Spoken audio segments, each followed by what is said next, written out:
অপবস্ত। এই কথা কিন্তু 26 বছর আগে আমরাই বলেছি, কিন্তু তখন কিন্তু এই ছাত্র বন্ধুরা কিন্তু আমাদের সাথে কণ্ঠস্বর মেলায় নেই। যাই হোক, এই ছাত্র জনতার গণ অভ্যুত্থানের মধ্য দিয়ে যে স্বপ্ন আমরা দেখেছিলাম, সে স্বপ্নকে ধীরে ধীরে ম্রিয়মাণ করে ফেলা হয়েছে, সেই স্বপ্নকে ধূলিসাৎ করে ফেলা হয়েছে। মায়ের বুকে গুলি চালানো হয়েছে, বোনের ইজ্জত লুণ্ঠন করা হয়েছে, মুক্তিযোদ্ধার গলায় জুতার মালা পরানো হয়েছে।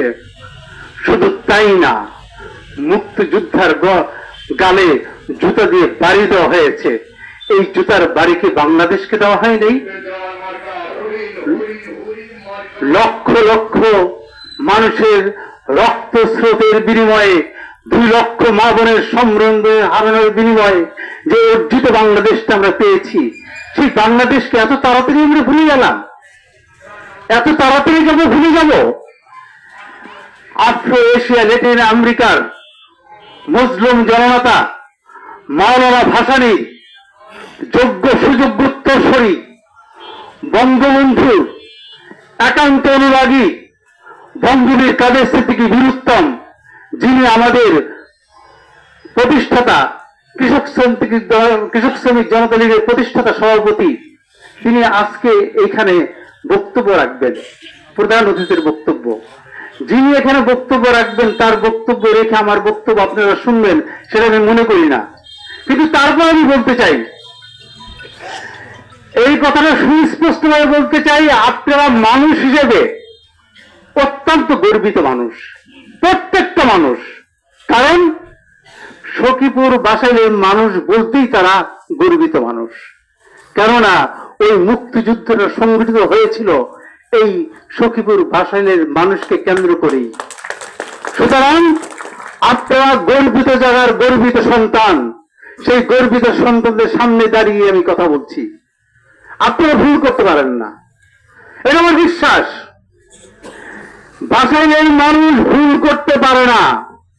যদি বাসাইলের মানুষ ভুল করত তাহলে এই বাংলাদেশ স্বাধীন হতো না। বাসাইলের মানুষ, সখীপুরের মানুষ ভুল করে নেই বলেই বাংলাদেশ স্বাধীন হয়েছে। আরেকটু ব্যাখ্যায় যদি আমি যাই, তাহলে বলতেই হয়, ওই আপনার ব্রিগেডিয়ার ক্লে, ব্রিগেডিয়ার সানসিং এর সাথে যখন একটা বাঙালি ওই নিয়াজির গুহায় ঢুকেছিলেন, যিনি বলেছিলেন সারেন্ডার করো, সেই লোকটিকে একটা মাত্র বাঙালি, আর কোনো বাঙালি ছিলেন না, একটা মাত্র বাঙালি, সে হচ্ছে এই বঙ্গবীর কাদের সিদ্দিকী বীর উত্তম। তার আপনি গর্বের জায়গাটা কোথায়? আজকে বলতেই পারতেন না যে কোন বাঙালির দ্বারা পাকিস্তানের নিয়াজি সারেন্ডার করেছিল। একমাত্র বাঙালি বঙ্গবীর কাদের সিদ্দিকী সেখানে উপস্থিত ছিলেন। এবং যখন বলা হয়েছিল যে পরাজিতের সাথে হাত মিলাতে হয়, ব্রিগেডিয়ার সানসিং যখন বলেছিলেন হাত মিলাতে হয়, বঙ্গবীর কাদের সিদ্দিকী বলেছিলেন আমি হাত মিলাবো না। কেন মিলাতে চাননি?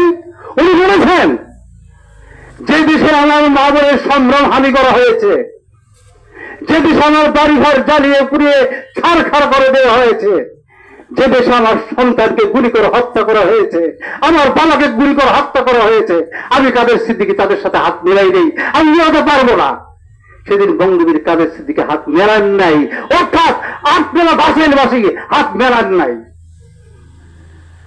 আমার কথাটাকে গুরুত্ব তো বুঝতে পেরেছেন? আপনারা যদি বুঝে থাকেন আপনারা কতটুকু মূল্যবান। আপনাদের একটা ভোটের মূল্য অনেক। টাকার বিনিময়ে ভোট বিক্রি হয় না, বিবেক বিক্রি হয় না। যদি বিবেক বিক্রি হয় টাকার বিনিময়ে, তাহলে এই দেশটা নষ্ট হয়ে যাবে। 500,000 টাকার এই বিবেক কি আপনার 500,000 টাকার মূল্য? কোটি কোটি টাকা দিলে ওই বিবেকের মূল্য কেনা যায় না, বিবেক কেনা যায় না। সুতরাং বন্ধু আমার, আমি এই নির্বাচনী হরিণ মার্কার নির্বাচনী ক্যাম্পিং এসে বলতে চাই, আমি রাসেল সাহেব কতটুকু ভালো মানুষ আমি জানি না, এটা আমার জানার কথা না। তবে দেশ পরিচালনার জন্য, সংসার পরিচালনার জন্য একটা কোম্পানি পরিচালনার জন্য, একটা শিল্প গোষ্ঠী পরিচালনা করার জন্য একজন সঠিক মানুষ দরকার, অ্যাডমিনিস্ট্রেশন পাওয়ার দরকার।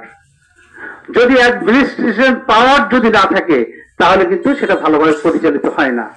যেহেতু রাসেল সাহেব একটা বিশাল কোম্পানি চালায়, একটা কোম্পানির ম্যানেজিং ডাইরেক্টর এবং চেয়ারম্যান, সে কতটুকু যোগ্যতা হলে এত বিশাল একটা কোম্পানি সে চালাতে পারে। সুতরাং তার যোগ্যতা নিয়ে আমি কোনো প্রশ্ন তুলতে চাই না, সে অনেক অনেক যোগ্য প্রার্থী, যোগ্যবান। এবং আপনারা বলতে পারেন যে উনি আপনাদের কাছে কতটুকু ভালো মানুষ।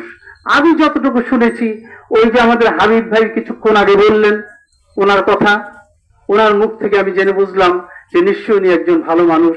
ভালো মানুষ বলেই আমি যে কটায় কথা সবাই আসলাম, সবাই দেখলাম যে সবাই হরিণ মার্কার কথা বলছে।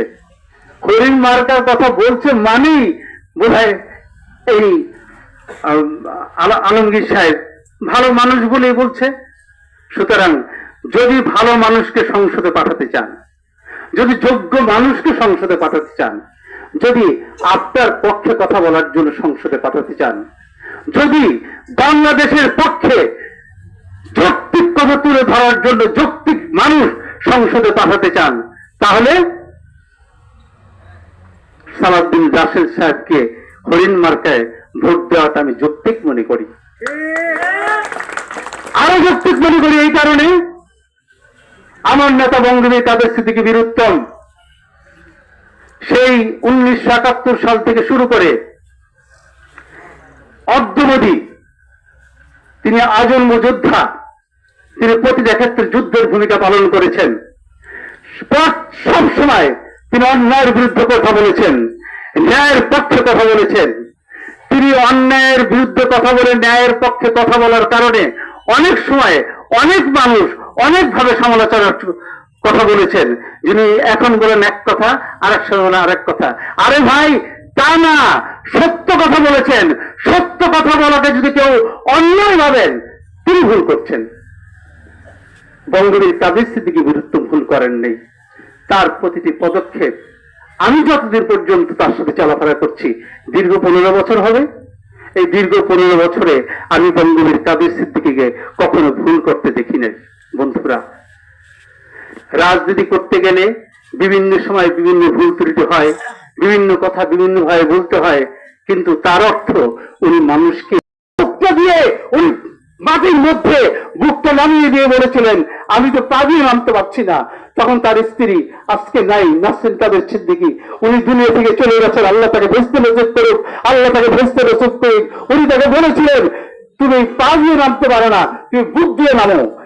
এই বঙ্গবীর কাদের সিদ্দিকী দেশকে ভালোবেসে সেদিন পা দিয়ে এই মায়ের বুকে পা রাখেননি, তিনি বুক দিয়ে তিনি মাটিতে পা রেখেছিলেন। প্রথম বুক দিয়েছিলেন, তারপর মাটিতে দাঁড়িয়ে আপনাদের উদ্দেশ্যে কথা বলার চেষ্টা করেছেন। বন্ধুরা আমার, যেই লোক এইভাবে মাটি মানুষকে ভালোবাসতে পারে সে ভুল করতে পারে না, মোটেই ভুল করতে পারে না। সেই জন্য আমি বলছি সালাউদ্দিন রাসেল সাহেবকে, আলমগীর রাসেল সাহেবকে যিনি সমর্থন করেছেন, কৃষক শ্রমিক জনতা লীগের সভাপতি যিনি যার সমর্থন করেছেন, তিনি ভুল করেন নাই, ভুল করতে পারেন না। আমার নেতা মোটেই ভুল করতে পারেন না। সুতরাং আপনাদের কাছে আমার বিনীত অনুরোধ, ছাত্র বন্ধুরা আমার, যুবক বন্ধুরা আমার, দোকানদার বন্ধুরা যারা ঘরে বসে আছেন, বেচাকেনা করছেন, উপস্থিত মুরব্বীরা যারা আছেন, মুক্তিযোদ্ধারা যারা আছেন, সবাইকে সম্মান এবং শ্রদ্ধা জানিয়ে আমি বলতে চাই, আপনারা নির্বিঘ্নে নিশ্চিন্তে উৎসবের সহিত আগামী ত্রয়োদশ জাতীয় সংসদ নির্বাচনে 12 তারিখে সকাল থেকে ভোর সকালের নামাজ পড়ে ভোট কেন্দ্রে চলে যাবেন। আপনার ভোটটা সঠিক জায়গায় দিয়ে আপনার ভোটটাকে আপনি পাহারা দেবেন। পাহারা দিয়ে আপনার ভোট গণনা শেষে আপনার ভোট আপনি নিজে বুঝে নিয়ে আসবেন, কেননা এটা আপনার পবিত্র দায়িত্ব। আপনার ভোট আপনি কোথায় দিলেন সেটা আপনাকে বুঝে নেওয়ার দায়িত্ব আপনার।